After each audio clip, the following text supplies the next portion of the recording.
আমি আমার ছেলে রিফাতকে বিয়ে করব আমি আয়নার সামনে দাঁড়িয়ে নিজেকে বললাম। আমার বয়স ৪৫, কিন্তু দেখতে এখনও ৩০-এর মতো। আমার ছেলে রিফাত ১৮ বছরের। সে আমাকে গতকাল বিয়ের প্রস্তাব দিয়েছে। আমি এখনও বিশ্বাস করতে পারছি না, আমার নিজের ছেলে আমাকে স্ত্রী হিসেবে চাইছে। কিন্তু এর পেছনে একটা কারণ আছে। ১০ বছর আগে রিফাতের বাবার মৃত্যুর পর আমার মাথায় চোট লেগেছিল। আমার স্মৃতি হারিয়ে গিয়েছিল। ডাক্তাররা বলেছিল আমি আর কখনো আমার অতীত মনে করতে পারব না। আমি রিফাতকে চিনতে পারিনি, আমার নিজের ছেলেকে। আমাদের আত্মীয়রা আমাকে নিয়ে না গিয়ে একটা আশ্রমে রেখে দিয়েছিল। ৮ বছর পর রিফাত আমাকে খুঁজে পেয়েছিল। সে আমাকে বাড়ি নিয়ে এসেছিল, কিন্তু আমাকে বলেনি যে সে আমার ছেলে। সে বলেছিল সে আমার দূর সম্পর্কের আত্মীয়। আমি তাকে বিশ্বাস করেছিলাম। তারপর আমরা দুজন একসাথে থাকতে শুরু করেছিলাম। আমি রিফাতকে ভালোবেসে ফেলেছিলাম। সে আমার চেয়ে অর্ধেক বয়সী, কিন্তু আমাদের মধ্যে প্রেম জন্ম নিয়েছিল। গতকাল রিফাত আমাকে বিয়ের প্রস্তাব দিয়েছে। সাবরিনা, আমি তোমাকে বিয়ে করতে চাই, সে বলেছিল। কিন্তু আজ সকালে আমার ভাঙা স্মৃতিগুলো ফিরে আসতে শুরু করেছে। আমি মনে করতে পারছি রিফাত আমার ছেলে। আমি তাকে জন্ম দিয়েছিলাম। আমি কি এখন তাকে বলব যে আমি তার মা? নাকি তার প্রস্তাবে রাজি হয়ে যাব? আমি আয়নার সামনে দাঁড়িয়ে নিজের দিকে তাকালাম। আমার চোখে জল, কপালে ভাঁজ। আমি কিভাবে এই পরিস্থিতিতে পড়লাম? একজন মা কি কখনো তার ছেলেকে নিয়ে এমন ভাবতে পারে? আমি পাগল হয়ে যাচ্ছিলাম। সেদিন সকালে যখন রিফাত ঘুমাচ্ছিল, আমি সিদ্ধান্ত নিলাম আমার পুরনো জিনিসপত্র খুঁজব। হয়তো তাতে আমার স্মৃতি ফিরে আসতে সাহায্য করবে। আমাদের বাড়ির অব্যবহৃত ছাদে একটা পুরনো ট্রাঙ্ক ছিল। রিফাত বলেছিল সেখানে আমার কিছু পুরনো জিনিস আছে। আমি ট্রাঙ্কটি খুলে দেখলাম। সেখানে কিছু ফটো অ্যালবাম, পুরনো ডায়েরি, চিঠি আর কিছু গহনা ছিল। আমি একটা ফটো অ্যালবাম খুললাম। প্রথম পাতায় আমি একটা ছবি দেখলাম, আমি একটা বাচ্চাকে কোলে নিয়ে হাসছি। ছবির পিছনে লেখা ছিল রিফাত, ৩ মাস বয়স, ২০০৬। আমার হাত কাঁপতে শুরু করল। আর একটা ছবিতে দেখলাম একটা ছোট ছেলে, রিফাত, আর আমি একসাথে সমুদ্র সৈকতে দাঁড়িয়ে আছি। ছবির পিছনে লেখা ছিল রিফাত ৭ বছর, সেন্ট মার্টিন, ২০১৩। আমি ডায়েরিটা খুললাম। প্রথম পাতায় লেখা ছিল আমার স্বামী রাকিব আর আমার ছেলে রিফাত, আমার জীবনের ২ আলো। আমি আরও পাতা উল্টাতে লাগলাম। সেখানে লেখা ছিল আমাদের পারিবারিক স্মৃতি, রিফাতের জন্মদিন, স্কুলে ভর্তি, প্রথম শব্দ উচ্চারণ, প্রথম পা ফেলা, সবকিছু। আমার চোখ দিয়ে অঝরে জল পড়ছিল। আমি স্পষ্ট বুঝতে পারছিলাম রিফাত আমার ছেলে। কিন্তু কেন সে আমাকে এই সত্য লুকিয়ে রেখেছে? কেন সে আমাকে বিয়ে করতে চাইছে? হঠাৎ আমি আরও কিছু জিনিস ট্রাঙ্কে খুঁজে পেলাম। একটা লাল রঙের খাম, তাতে কিছু মেডিকেল রিপোর্ট। আমি সেগুলো পড়তে শুরু করলাম।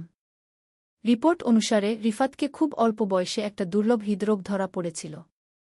ডাক্তাররা বলেছিলেন তার হার্ট ট্রান্সপ্লান্টের প্রয়োজন হবে, নয়তো সে ১ বছরের বেশি বাঁচবে না। অন্য একটা রিপোর্টে দেখলাম তার রক্তের ধরন খুবই দুর্লভ এবং তার জন্য উপযুক্ত হার্ট ডোনার পাওয়া প্রায় অসম্ভব। একমাত্র যার হার্ট তার শরীর গ্রহণ করতে পারে সে হল তার খুব কাছের রক্তের সম্পর্কের কেউ, যেমন বাবা-মা বা সহোদর ভাইবোন। আমি আরও পড়তে থাকলাম। একটা চিঠিতে লেখা ছিল আমার স্বামী রাকিব, রিফাতের বাবা, তার হার্ট দিতে রাজি হয়েছিলেন। কিন্তু তার মৃত্যু দুর্ঘটনায় হয়েছিল, তাই তার হার্ট ব্যবহার করা সম্ভব হয়নি। তারপর আমি নিজে ডোনার হতে চেয়েছিলাম, কিন্তু আমার মাথায় চোট লাগায় আমি স্মৃতিভ্রংশ হয়ে গিয়েছিলাম।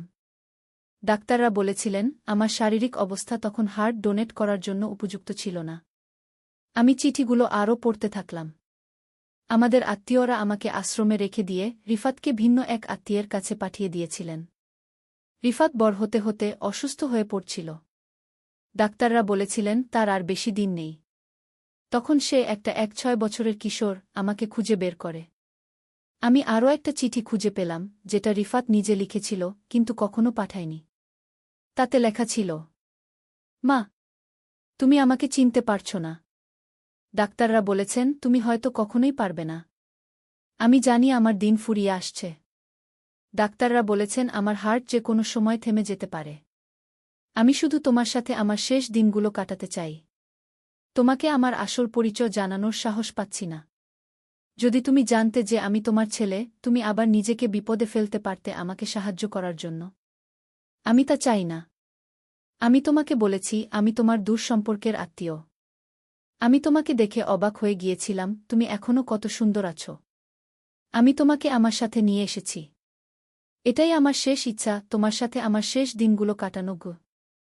আমি বুঝতে পারছিলাম রিফাত কেন আমার সাথে এত ভালো ব্যবহার করছিল, কেন সে আমাকে এত ভালোবাসা দিচ্ছিল।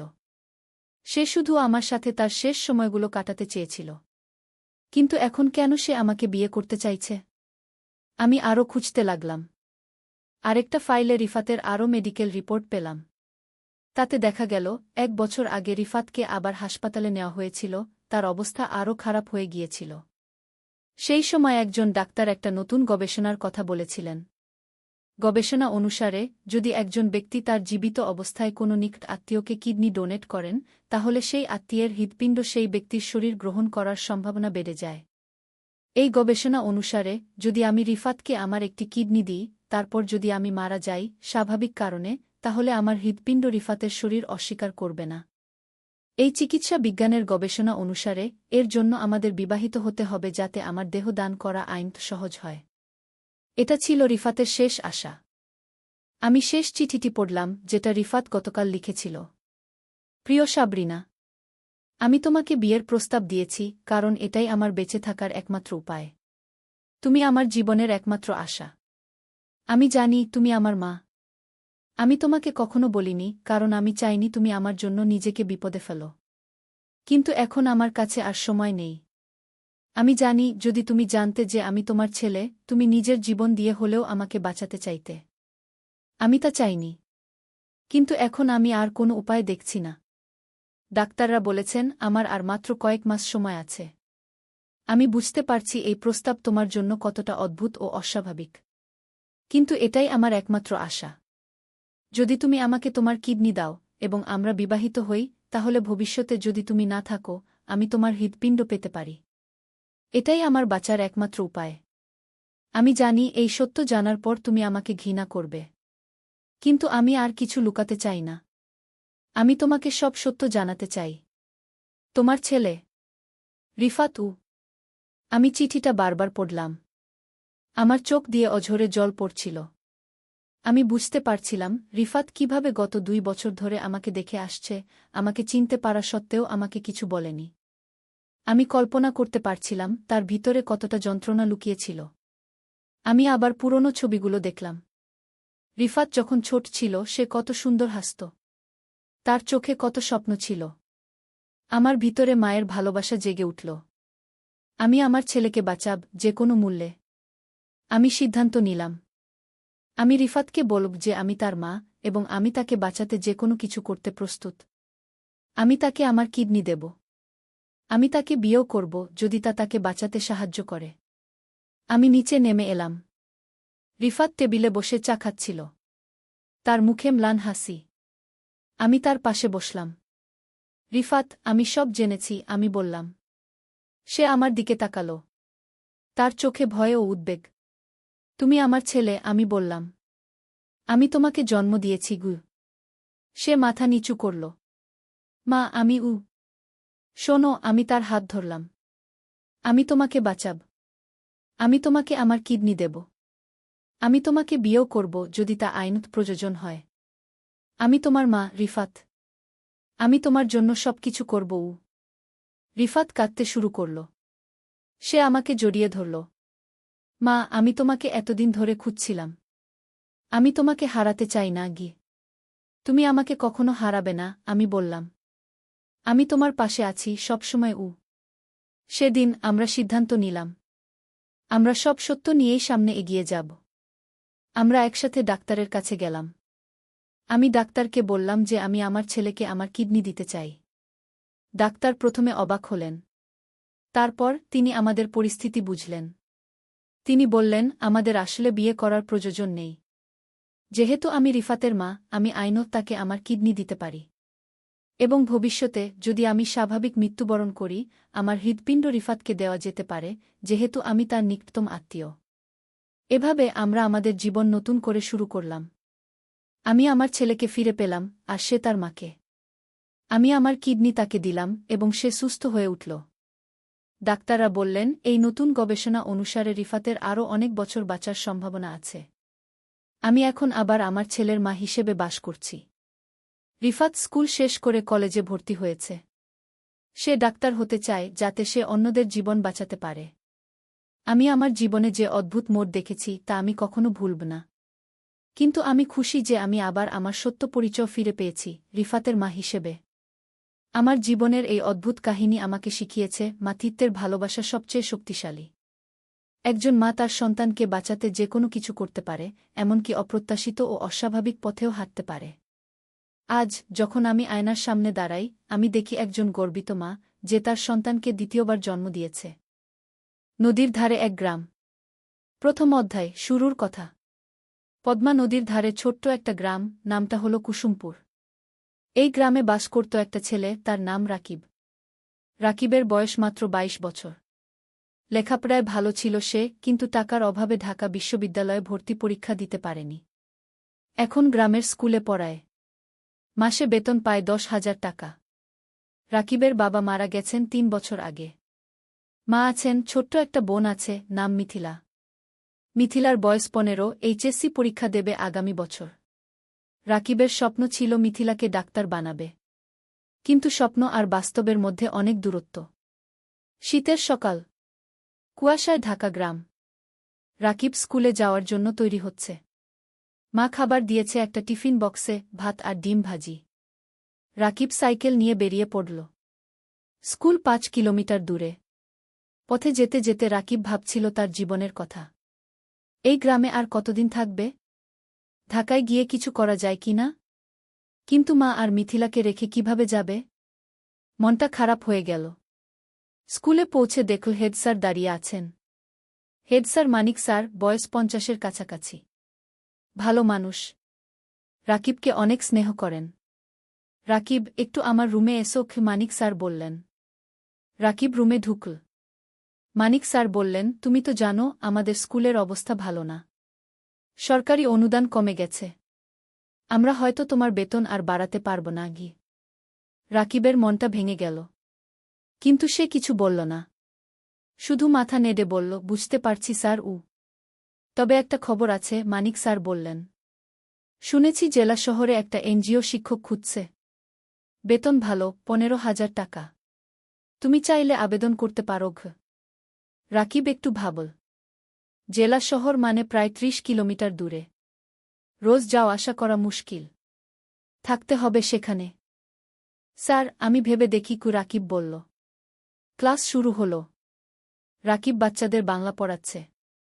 ছোট্ট ছোট্ট মুখ, সবাই মন দিয়ে শুনছে।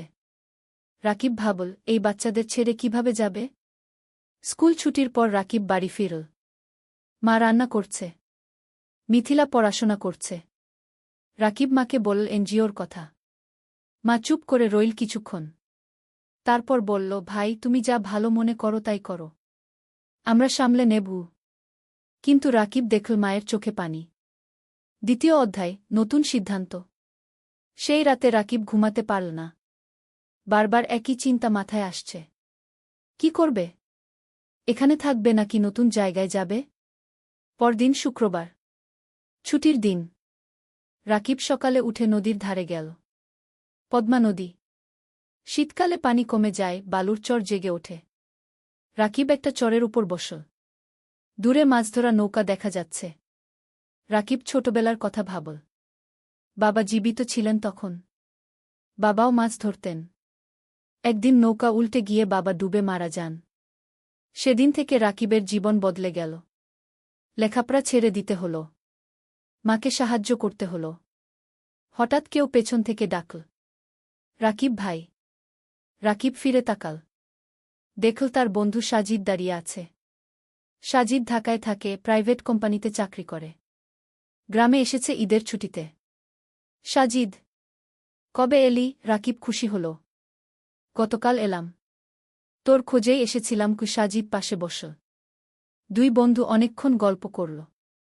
সাজিদ বলল তার চাকরির কথা, ঢাকার জীবনযাপনের কথা। রাকিব শুনল চুপচাপ। তারপর সাজিদ জিজ্ঞেস করল, তুই এই গ্রামে আর কতদিন পড়ে থাকবি? ঢাকায় চলে আয় না। আমি তোকে চাকরি খুঁজে দেব গু। রাকিব মাথা নাড়ল। মা আর মিথিলাকে রেখে কিভাবে যাব? ওদেরকে নিয়ে আয়।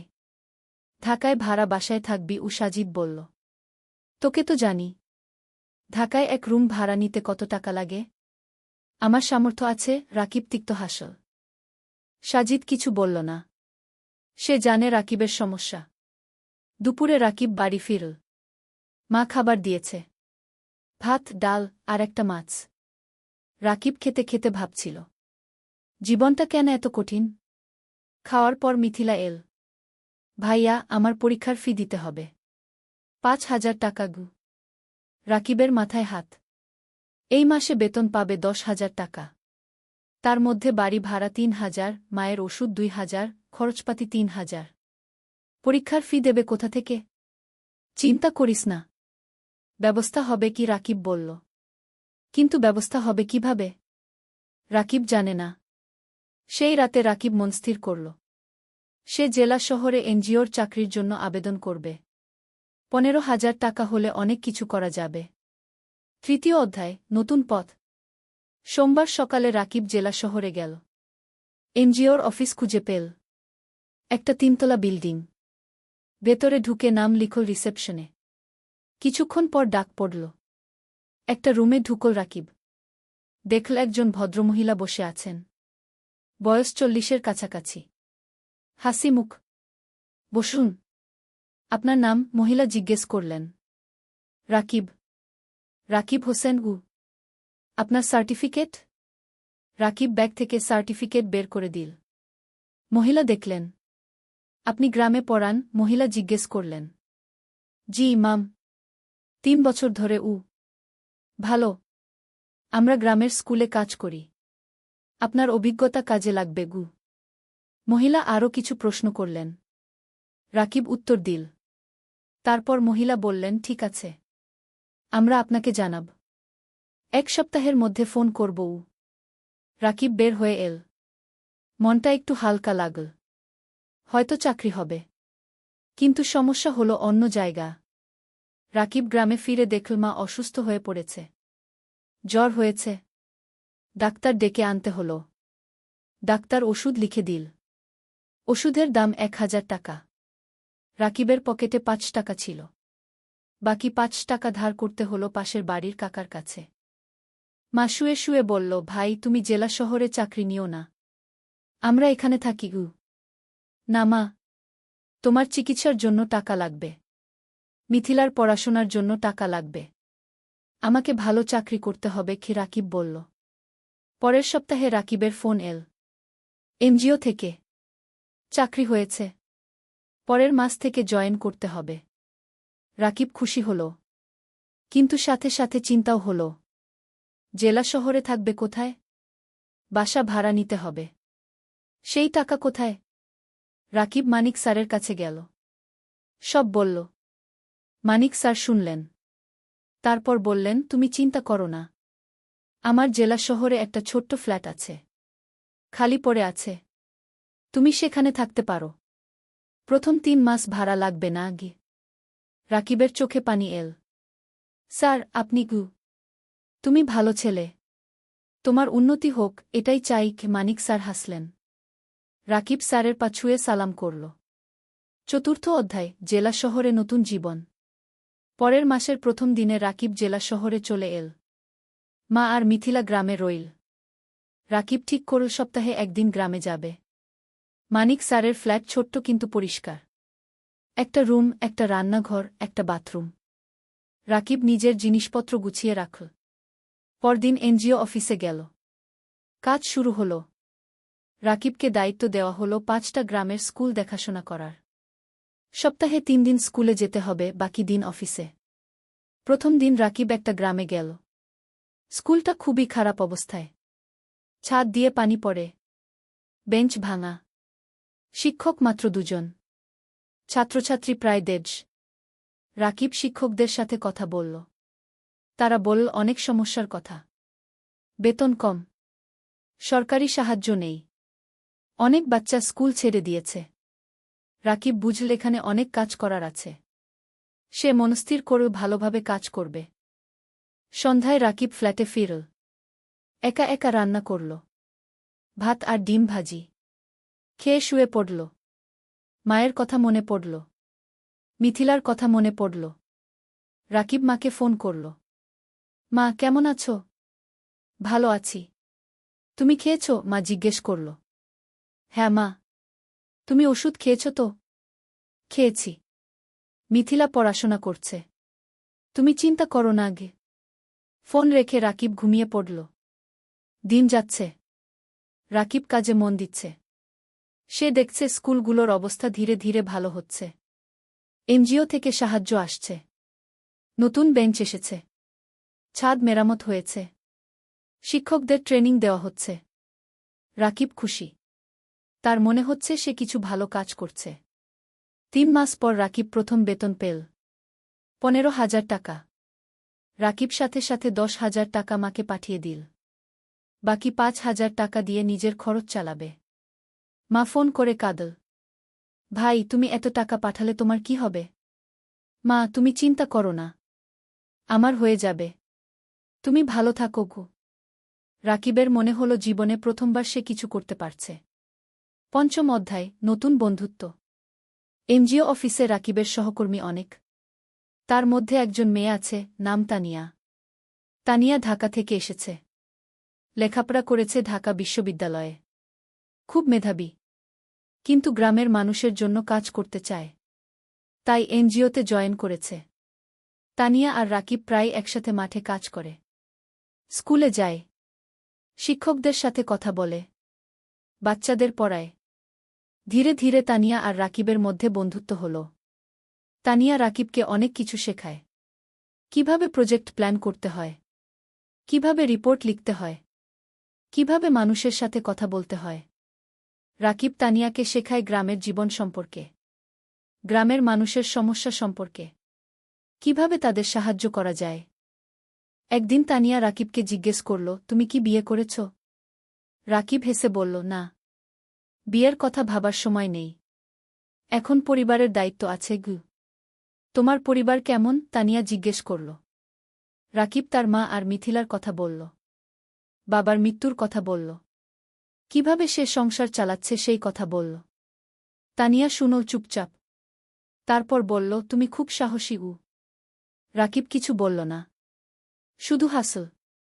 সময় যাচ্ছে। রাকিবের কাজ ভালো হচ্ছে। এনজিও থেকে তাকে প্রশংসা করা হচ্ছে। বেতনও বাড়ল। এখন 17,000 টাকা পায়। রাকিব সপ্তাহে একদিন গ্রামে যায়। মাকে দেখে আসে। মিথিলার পড়াশোনা দেখে দেয়। মিথিলা এখন কলেজে পড়ছে। সে ডাক্তার হতে চায়। একদিন মা রাকিবকে বলল, ভাই, তোর বিয়ের কথা ভাবা উচিত কি? রাকিব হাসল। মা, এখনো সময় আছে। আগে মিথিলাকে প্রতিষ্ঠিত করি কি। কিন্তু তোর বয়স হয়ে যাচ্ছে। আমি চিন্তায় থাকি কি, মা বলল। তুমি চিন্তা করো না মা। সব ঠিক হবে। 6ষ্ঠ অধ্যায়, প্রেম আর স্বপ্ন। 1 বছর পার হয়ে গেল। রাকিব এখন এনজিওতে প্রজেক্ট কোঅর্ডিনেটর। বেতন 20,000 টাকা। সে এখন একটা ভাড়া বাসায় থাকে। মাসে ভাড়া 5,000 টাকা। তবু মাকে প্রতি মাসে 12,000 টাকা পাঠায়। মিথিলা খুব ভালো ফলাফল করেছে। সে মেডিকেল কলেজে ভর্তি হতে চায়। কিন্তু ভর্তি পরীক্ষার জন্য কোচিং করতে হবে। কোচিং ফি অনেক। রাকিব চিন্তায় পড়ল। কোথা থেকে টাকা আসবে? তানিয়া বুঝতে পারল রাকিবের সমস্যা। একদিন সে বলল, রাকিব, তুমি কিছু চিন্তিত মনে হচ্ছে কি? রাকিব মিথিলার কথা বলল। তানিয়া বলল, আমি আমার এক বন্ধুকে জানি। সে ঢাকায় মেডিকেল কোচিং সেন্টার চালা। আমি তাকে বলবো। হয়তো কম ফিতে তোমার বোনকে ভর্তি করে নেবে গি। রাকিব অবাক হল। তুমি এত সাহায্য করছো কেন? তানিয়া চুপ করে রইল কিছুক্ষণ। তারপর বলল, কারণ তুমি ভালো মানুষ গো। রাকিব কিছু বলল না। কিন্তু মনের ভেতর একটা অনুভূতি হল। পরের সপ্তাহে তানিয়া তার বন্ধুর সাথে রাকিবের কথা হল। বন্ধু রাজি হল মিথিলাকে অর্ধেক ফিতে ভর্তি করতে। রাকিব খুশিতে আত্মহারা। সে তানিয়াকে ধন্যবাদ দিল বারবার। তানিয়া হেসে বলল, ধন্যবাদ না, একটা ট্রিট দাও। রাকিব তানিয়াকে নিয়ে গেল একটা রেস্টুরেন্টে। দুজন একসাথে খাবার খেল। অনেক গল্প করল। হাসল। খাওয়ার পর বাইরে বের হয়ে তানিয়া বলল, রাকিব, আমি তোমাকে একটা কথা বলতে চাই। বলো। তানিয়া একটু থেমে বলল, আমি তোমাকে ভালোবাসি। রাকিব স্তব্ধ হয়ে গেল। কি বলবে বুঝতে পারল না। তানিয়া বলল, আমি জানি এটা হঠাৎ শোনাচ্ছে, কিন্তু 1 বছর ধরে তোমার সাথে কাজ করছি। তোমার চরিত্র, তোমার পরিবারের প্রতি দায়িত্ববোধ, তোমার সততা, সব কিছু দেখেছি। তুমি আমার মনে জায়গা করে নিয়েছ। রাকিব কিছুক্ষণ চুপ করে রইল। তারপর বলল, তানিয়া, আমি জানি না কি বলবো। তুমি ঢাকার মেয়ে, উচ্চশিক্ষিত। আমি একজন সাধারণ গ্রামের ছেলে। আমার পরিবার গরিব। আমার অনেক দায়িত্ব আছে। তানিয়া রাকিবের হাত ধরল। এগুলো আমার কাছে কোনো সমস্যা নয়। আমি তোমাকে চাই, তোমার টাকা বা স্ট্যাটাস নয়। রাকিবের চোখে পানি এল। তানিয়া, আমি তোমাকে কিছু দিতে পারব না। তুমি আমাকে ভালোবাসা দিতে পারবে, সততা দিতে পারবে। এটাই যথেষ্ট। রাকিব তানিয়ার দিকে তাকাল। তারপর বলল, আমিও তোমাকে ভালোবাসি, কিন্তু ভয় পাচ্ছি। কিসের ভয়? তানিয়া জিজ্ঞেস করল। ভয় পাচ্ছি তোমার পরিবার রাজি হবে না। ভয় পাচ্ছি আমি তোমাকে সুখী করতে পারব না। তানিয়া হাসল। আমার পরিবার আমাকে বিশ্বাস করে। আমি যদি খুশি থাকি, তারা খুশি থাকবে। আর তুমি আমাকে সুখী করতে পারবে কিনা সেটা সময় বলবে। আমরা একসাথে চেষ্টা করব। সেই রাতে রাকিব ঘুমাতে পারল না। সারারাত তানিয়ার কথা ভাবল। জীবনে প্রথমবার কেউ তাকে এভাবে ভালোবাসল। 7ম অধ্যায়, বাধা আর চ্যালেঞ্জ। পরের সপ্তাহে রাকিব গ্রামে গেল। মাকে সব কথা বলল। তানিয়ার কথা, প্রেমের কথা। মা শুনল চুপচাপ। তারপর বলল, মেয়ে কেমন? খুব ভালো মা। তুমি তাকে দেখলে পছন্দ করবে। তার পরিবার রাজি হবে? আমরা তো গরিব। মা চিন্তিত হল। তানিয়া বলেছে তার পরিবার তাকে বিশ্বাস করে। সমস্যা হবে না। মিথিলা খুশি হল। ভাইজা, তুমি বিয়ে করছ? আমি ভাবির সাথে দেখা করব। রাকিব হাসল। হ্যাঁ রে, তোকে নিয়ে যাব ঢাকায়। কিন্তু সমস্যা এল অন্য দিক থেকে। তানিয়া তার বাবা মাকে রাকিবের কথা বলল। প্রথমে তারা খুশি হল, কিন্তু যখন জানো রাকিব একজন এনজিও কর্মী, বেতন মাত্র 20,000 টাকা, তখন তারা আপত্তি করল। তানিয়ার বাবা বললেন, তানিয়া, তুমি ঢাকা বিশ্ববিদ্যালয় থেকে পাস করেছ। তুমি একজন ভালো চাকরিজীবী ছেলে পাবে। এই ছেলে তোমাকে কি দেবে? তানিয়া বলল, বাবা, আমি টাকার জন্য বিয়ে করছি না। আমি রাকিবকে ভালোবাসি। ভালোবাসা দিয়ে সংসার চলে না। তানিয়ার মা বললেন, বাবা, মা, রাকিব খুব সৎ এবং পরিশ্রমী। সে তার পরিবারের জন্য অনেক কষ্ট করছে। এরকম মানুষ এখন কমই আছে। তানিয়া বোঝানোর চেষ্টা করল। আমরা সময় চাই। আমরা ছেলেটাকে দেখতে চাই। তানিয়ার বাবা বললেন। তানিয়া রাকিবকে ফোন করে সব বলল। রাকিব শুনল। তারপর বলল, আমি জানতাম এটা হবে। তুমি হাল ছেড়ে দিও না। আমি তাদের বোঝাব। তানিয়া বলল। পরের মাসে রাকিব ঢাকায় গেল। তানিয়ার বাবা মার সাথে দেখা করল। তারা রাকিবকে অনেক প্রশ্ন করল। রাকিব সব সততার সাথে উত্তর দিল। তানিয়ার বাবা বললেন, তুমি তোমার ভবিষ্যৎ নিয়ে কি ভাবছ? তুমি সারা জীবন এনজিওতে থাকবে? রাকিব বলল, আঙ্কেল, আমি স্বপ্ন দেখি একদিন নিজের একটা স্কুল করব। গ্রামের গরিব ছেলে মেয়েদের বিনামূল্যে পড়াব। এটা আমার লক্ষ্য। তানিয়ার বাবা অবাক হলেন। তুমি কি জানো একটা স্কুল খুলতে কত টাকা লাগে? জানি আঙ্কেল, কিন্তু আমি বিশ্বাস করি যদি সততার সাথে চেষ্টা করি, একদিন সফল হব। তানিয়ার বাবা কিছু বললেন না, কিন্তু রাকিবের চোখে যে আগুন দেখলেন সেটা তাকে ভাবিয়ে তুলল। সেই রাতে তানিয়ার বাবা মা আলোচনা করলেন। তারপর তারা রাজি হলেন, কিন্তু একটা শর্ত দিলেন, রাকিবকে আরও ভালো চাকরি খুঁজতে হবে। রাকিব শর্ত মেনে নিল। 8ম অধ্যায়, নতুন সুযোগ। বিয়ের প্রস্তুতি শুরু হল। কিন্তু রাকিব চিন্তায় ছিল। বিয়েতে অনেক খরচ হবে। সেই টাকা কোথায়? তানিয়া বলল, আমরা সিম্পল বিয়ে করব। বেশি খরচ করব না। কিন্তু তানিয়ার পরিবার বড় বিয়ে চায়। অনেক আত্মীয় স্বজন আছে। রাকিব টেনশনে ছিল। তখন মানিক স্যার তাকে ডাকলেন। স্যার বললেন, রাকিব, আমি শুনেছি তোমার বিয়ে হবে। আমি তোমাকে একটা উপহার দিতে চাই। স্যার একটা খাম দিলেন। খামে ছিল 50,000 টাকা। রাকিবের চোখ বড় হয়ে গেল। স্যার, এটা আমি নিতে পারব না গি। এটা উপহার। তুমি আমার ছাত্রের মতো। তুমি অবশ্যই নেবে। স্যার জোর করলেন। রাকিব স্যারকে জড়িয়ে ধরল। স্যার, আপনি আমার জন্য অনেক কিছু করেছেন গি। তুমি ভালো থাকো। এটাই চাই। এদিকে রাকিবের ভাগ্য ঘুরতে শুরু করল। একদিন এনজিওর ডিরেক্টর রাকিবকে ডাকলেন। বললেন, রাকিব, তোমার কাজ আমরা খুব পছন্দ করেছি। আমরা একটা নতুন প্রজেক্ট শুরু করছি। তুমি প্রজেক্ট ম্যানেজার হবে। বেতন হবে 35,000 টাকা গু। রাকিব বিশ্বাস করতে পারল না। 35,000 টাকা! এত টাকা কখনো কল্পনাও করেনি। স্যার, সত্যি? রাকিব জিজ্ঞেস করল। হ্যাঁ, তুমি যোগ্য। তুমি পারবে কি? ডিরেক্টর বললেন। রাকিব সাথে সাথে তানিয়াকে ফোন করল। তানিয়া খুশিতে চিৎকার করল। সেই সন্ধ্যায় রাকিব মাকে ফোন করল। সব বলল। মা কাঁদতে লাগল। খুশির কান্না। ভাই, আল্লাহ তোমার ভালো করেছে। তুমি অনেক কষ্ট করেছ কি? মা বলল। মা, এখন আমরা ভালো থাকব। মিথিলার পড়াশোনা ভালো হবে। তুমি সুস্থ থাকবে গু। বিয়ের দিন এল। সিম্পল কিন্তু সুন্দর বিয়ে।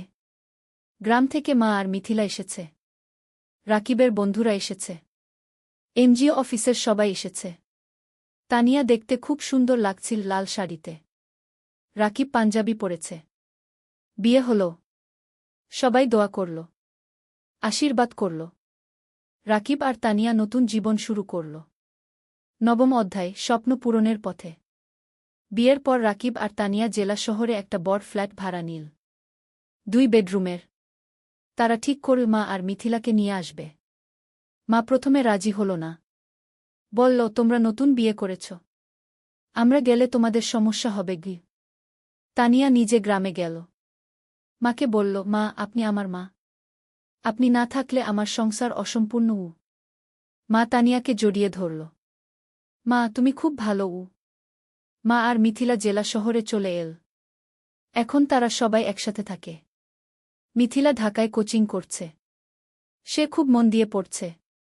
তার লক্ষ্য মেডিকেল কলেজে চান্স পাওয়া। রাকিব নতুন প্রজেক্টে কাজ শুরু করেছে। প্রজেক্টটা খুব বড়।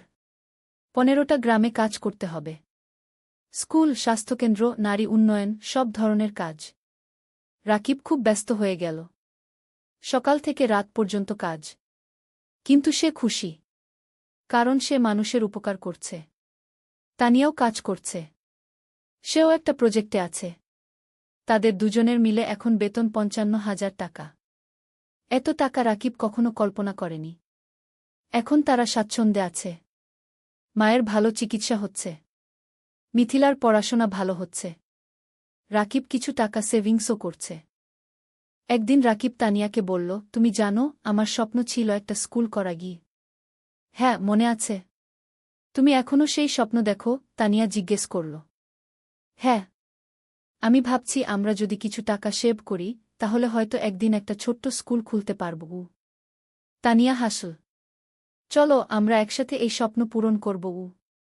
দুজনে মিলে প্ল্যান করতে লাগল। কিভাবে টাকা জমাবে? কোথায় স্কুল খুলবে? কিভাবে চালাবে? 1 বছর পর মিথিলা মেডিকেল ভর্তি পরীক্ষা দিল। রেজাল্ট আসল।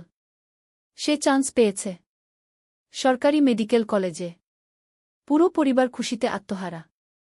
মা কাঁদল। রাকিব মিথিলাকে জড়িয়ে ধরল। তানিয়া মিষ্টি বিতরণ করল। ভাইয়া, এটা তোমার জন্য। তুমি আমার জন্য সব ত্যাগ করেছ। মিথিলা কাঁদতে কাঁদতে বলল। না রে, এটা তোর নিজের যোগ্যতা। তুই মন দিয়ে পড়েছিস। রাকিব বলল। সেই রাতে রাকিব ছাদে দাঁড়িয়ে আকাশের দিকে তাকাল। তার মনে পড়ল বাবার কথা। বাবা বেঁচে থাকলে কত খুশি হতেন। তানিয়া এসে পাশে দাঁড়াল। কি ভাবছ? বাবার কথা ভাবছি। সেই গরিব দিনগুলোর কথা ভাবছি। আজ আমরা এত দূর এসেছি। হ্যাঁ, আর এটা শুধু শুরু। আমাদের আরও অনেক পথ যেতে হবে। তানিয়া বলল। 10ম অধ্যায়, চূড়ান্ত স্বপ্ন। 3 বছর পার হয়ে গেল।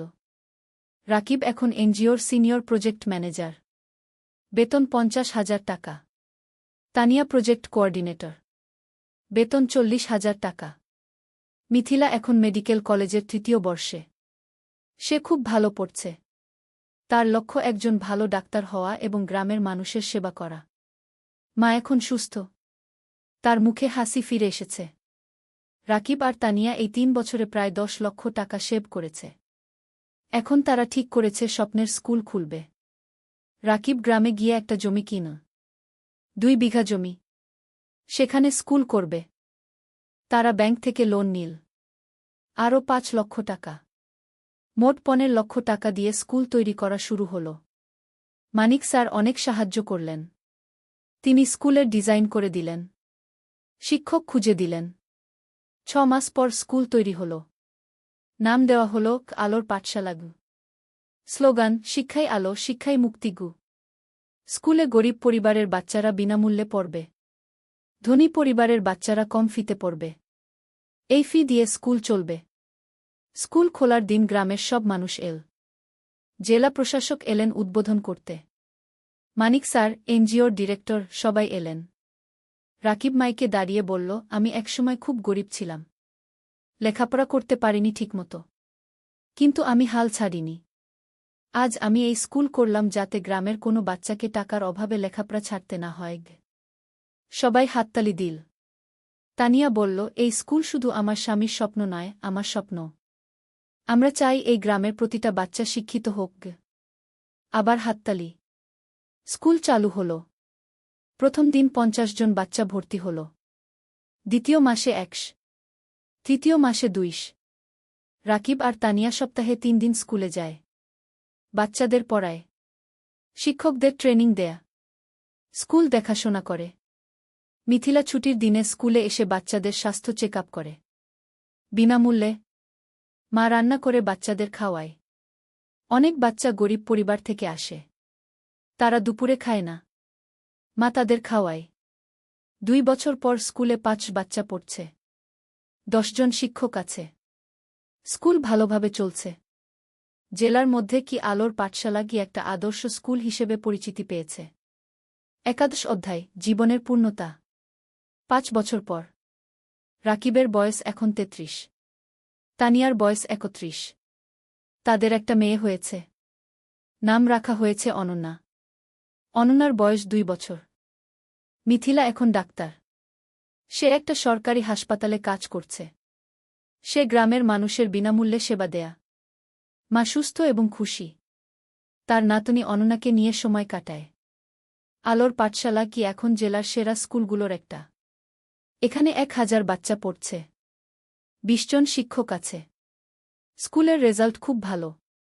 রাকিব আর তানিয়া এখন আর এনজিওতে কাজ করে না। তারা পুরোপুরি স্কুলেই সময় দেয়া। তারা আরও 2টো স্কুল খোলার পরিকল্পনা করছে। একদিন রাকিব স্কুলের ছাদে দাঁড়িয়ে আছে। তানিয়া এসে পাশে দাঁড়াল। হাতে চায়ের কাপ। কি ভাবছ? তানিয়া জিজ্ঞেস করল। ভাবছি আমাদের যাত্রার কথা। 8 বছর আগে আমি একজন গরিব স্কুল শিক্ষক ছিলাম। আজ আমার নিজের স্কুল আছে। 1000 বাচ্চা পড়ছে গু। হ্যাঁ, আমরা অনেক দূর এসেছি।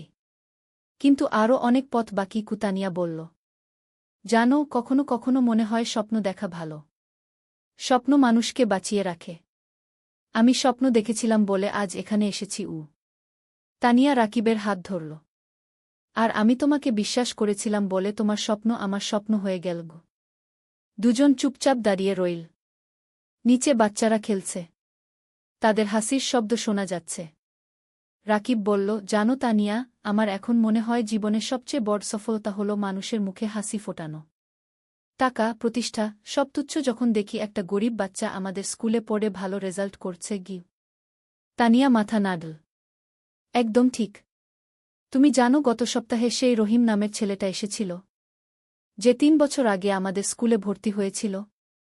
হ্যাঁ, মনে আছে। তার বাবা রিকশা চালায়। সে ক্লাসে ফার্স্ট হয়েছে। তার বাবা এসে আমার পা ছুঁয়ে কাঁদছিল। বলছিল, আপনারা না থাকলে আমার ছেলে লেখাপড়া শিখতে পারত না। রাকিবের চোখ ভিজে গেল। এই মুহূর্তগুলোর জন্যই আমরা কাজ করি গিয়ে। হঠাৎ অনন্যা দৌড়ে এল। বাবা, বাবা, দেখো আমি কি এঁকেছি। রাকিব মেয়েকে কোলে তুলে নিল। অনন্যা একটা ছবি দেখাল। একটা স্কুল, সামনে অনেক বাচ্চা। এটা কি? রাকিব জিজ্ঞেস করল। এটা আমাদের স্কুল। দাদু বলেছে তুমি এই স্কুল বানিয়েছ গো, অনন্যা বলল। রাকিব মেয়ের কপালে চুমু খেল। হ্যাঁ রে, একদিন তুইও বড় হয়ে ভালো কিছু করবি গ। আমি ডাক্তার হব, মাসির মতো। তারপর গরিব মানুষদের দেখব, অনন্যা বলল। তানিয়া হাসল। দেখছ, আমাদের পরবর্তী প্রজন্ম স্বপ্ন দেখছে গু। দ্বাদশ অধ্যায়, নতুন চ্যালেঞ্জ। কিন্তু জীবন কখনো সোজা পথে চলে না। একদিন রাকিব খবর পেল স্কুলের জমি নিয়ে সমস্যা হয়েছে। একজন স্থানীয় রাজনীতিবিদ দাবি করছে জমিটা তার। রাকিব চিন্তায় পড়ে গেল। সে আইনজীবীর সাথে দেখা করল। আইনজীবী বলল, কাগজপত্র দেখাও উ। রাকিব সব কাগজ দেখাল। আইনজীবী দেখে বলল, তোমার কাগজ ঠিক আছে, কিন্তু ওই লোক ক্ষমতাবান, সে ঝামেলা করবে গু। তাহলে কি করব? রাকিব জিজ্ঞেস করল। কোর্টে কেস করতে হবে। সময় লাগবে, টাকাও লাগবে গু। রাকিব বাড়ি ফিরে তানিয়াকে সব বলল। তানিয়া শুনল। তারপর বলল, আমরা লড়ব। আমরা সত্যের পক্ষে আছি উ। কেস শুরু হল। প্রতি সপ্তাহে কোর্টে যেতে হচ্ছে। আইনজীবীর ফি দিতে হচ্ছে। টাকা খরচ হচ্ছে অনেক। কিন্তু রাকিব হাল ছাড়ল না। সে জানে সে ন্যায়ের পক্ষে। এই সময় গ্রামের মানুষ রাকিবের পাশে দাঁড়াল। তারা একটা কমিটি করল। সবাই মিলে টাকা তুলল রাকিবকে সাহায্য করার জন্য। একদিন গ্রামের চেয়ারম্যান রাকিবের কাছে এসে বলল, রাকিব, তুমি আমাদের গ্রামের গর্ব। তুমি আমাদের বাচ্চাদের শিক্ষিত করছ। আমরা তোমাকে একা ছাড়ব না ই। রাকিব কান্নায় ভেঙে পড়ল। আপনারা আমার পরিবার উ। মানিক স্যারও সাহায্য করলেন। তিনি জেলা প্রশাসকের সাথে কথা বলল। প্রশাসক বিষয়টা দেখলেন। 6 মাস পর কোর্ট রায় দিল রাকিবের পক্ষে। জমি রাকিবেরই। সেই দিন স্কুলে উৎসব হল। সবাই খুশি। বাচ্চারা নাচল, গাইল। রাকিব মাইকে বলল, আজ আমরা জিতেছি। কিন্তু এটা শুধু আমার জয় নয়, এটা আমাদের সবার জয়। সত্যের জয় উ। ত্রয়োদশ অধ্যায়, সম্প্রসারণ। কেস জেতার পর রাকিবের আত্মবিশ্বাস বেড়ে গেল। সে ঠিক করল আরও একটা স্কুল খুলবে, পাশের জেলায়। তানিয়া রাজি হল। তারা আবার সেভিংস শুরু করল। এই সময় একটা বড় সুখবর এল। একটা আন্তর্জাতিক এনজিও তাদের স্কুলের কথা শুনেছে। তারা সাহায্য করতে চায়। এনজিওর একজন প্রতিনিধি এল আলোর পাঠশালাগু দেখতে। সে সব দেখল। শিক্ষকদের সাথে কথা বলল, বাচ্চাদের সাথে কথা বলল। তারপর সে রাকিবকে বলল, আমরা আপনার কাজে মুগ্ধ। আমরা আপনাকে 10 লক্ষ টাকা গ্রান্ট দিতে চাই নতুন স্কুলের জন্য গু।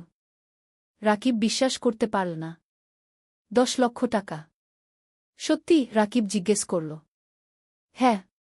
আপনি একটা প্রস্তাব লিখে পাঠান, আমরা অনুমোদন করব উ। রাকিব আর তানিয়া রাত দিন পরিশ্রম করে প্রস্তাব লিখল, পাঠিয়ে দিল।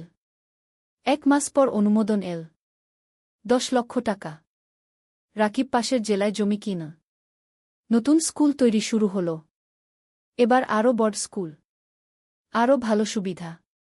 মিথিলা বলল, ভাইজা, নতুন স্কুলে একটা হেলথ ক্লিনিক বানাও। আমি সপ্তাহে একদিন এসে বাচ্চাদের দেখবগু। চমৎকার আইডিয়া, রাকিব বলল। নতুন স্কুলে একটা হেলথ ক্লিনিকও তৈরি হল। মিথিলা আর তার 2 জন সহকর্মী ডাক্তার সেখানে বিনামূল্যে সেবা দেয়া। নতুন স্কুলের নাম দেওয়া হল আলোর পাঠশালা, দুগ। এখানেও গরিব বাচ্চারা বিনামূল্যে পড়ে। 1 বছরে দ্বিতীয় স্কুলেও 5 বাচ্চা ভর্তি হল। রাকিবের স্বপ্ন আরও বড় হল। সে ভাবল জেলার প্রতিটা গ্রামে একটা করে স্কুল করবে। চতুর্দশ অধ্যায়, পুরস্কার। 3 বছর পর। রাকিব এখন 40 বছরের। তার 5টা আলোর পাঠশালাগু আছে। 5টা জেলায়। প্রায় 3000 বাচ্চা পড়ছে। 2 শিক্ষক কাজ করছে। একদিন রাকিব একটা ফোন পেল। ঢাকা থেকে। শিক্ষা মন্ত্রণালয় থেকে। আপনি রাকিব হোসেন? ফোনে একজন জিজ্ঞেস করল। জিউ। আপনাকে জানাতে পেরে আনন্দিত যে আপনার নাম জাতীয় শিক্ষা পুরস্কারের জন্য নির্বাচিত হয়েছে। আপনি গ্রামীণ শিক্ষায় অসামান্য অবদান রেখেছেন গু। রাকিব স্তব্ধ হয়ে গেল। জাতীয় পুরস্কার? সত্যি? রাকিব জিজ্ঞেস করল। হ্যাঁ। আগামী মাসে ঢাকায় অনুষ্ঠান হবে। মাননীয় প্রধানমন্ত্রী পুরস্কার দেবেন গু। রাকিব ফোন রেখে তানিয়াকে জড়িয়ে ধরল। তান, আমরা জাতীয় পুরস্কার পেয়েছি। তানিয়া কাঁদতে লাগল। খুশির কান্না। তুমি পেরেছ। তুমি সত্যিই পেরেছ। মা খবর শুনে কাঁদল। ভাই, তোর বাবা বেঁচে থাকলে কত খুশি হতো উ। মিথিলা বলল, ভাইজা, তুমি আমার হিরো গো। অনন্যা, এখন 7 বছর, বলল, বাবা, তুমি সবচেয়ে ভালো বাবা। পুরস্কারের দিন। ঢাকা বঙ্গভবন। রাকিব স্যুট পরেছে। তানিয়া শাড়ি পরেছে। মা, মিথিলা, অনন্যা সবাই গেছে। মানিক স্যারও গেছে। তিনি রাকিবকে বললেন, আমি গর্বিত তোমার শিক্ষক ছিলাম গো। অনুষ্ঠানে অনেক মানুষ। রাকিবের নাম ডাকা হল। সে মঞ্চে উঠল। প্রধানমন্ত্রী তাকে পুরস্কার দিলেন। একটা ক্রেস্ট, একটা সার্টিফিকেট, আর 5 লক্ষ টাকা। রাকিব মাইকে দাঁড়িয়ে বলল, আমি একজন সাধারণ গ্রামের ছেলে। আমার বাবা রিকশা চালাতেন। আমি গরিব পরিবার থেকে এসেছি। কিন্তু আমি স্বপ্ন দেখতে ছাড়িনি। আজ আমি এখানে দাঁড়িয়ে বলতে পারি, যে কেউ পারে যদি সে চেষ্টা করে গি। পুরো হল হাততালিতে মুখরিত হল। এই পুরস্কার শুধু আমার নয়। এটা আমার স্ত্রী তানিয়ার, আমার মায়ের, আমার বোন মিথিলার, আমার গুরু মানিক স্যারের, আর আমার সেই সব বাচ্চাদের যারা আলোর পাঠশালায় পড়ছে গু। আবার হাততালি। অনুষ্ঠান শেষ হল। সবাই বাড়ি ফিরল। সেই রাতে রাকিব ব্যালকনিতে দাঁড়িয়ে আকাশের দিকে তাকাল। তার মনে পড়ল সেই দিনের কথা যখন সে পদ্মা নদীর ধারে বসে ভাবছিল জীবন দিয়ে কি করবে। আজ সেই জীবন কত বদলে গেছে। তানিয়া এসে পাশে দাঁড়াল। কি ভাবছ? ভাবছি আমরা কত দূর এসেছি। আর ভাবছি আমাদের এখনো কত কাজ বাকি। হ্যাঁ, আমাদের স্বপ্ন এখনো শেষ হয়নি, তানিয়া বলল।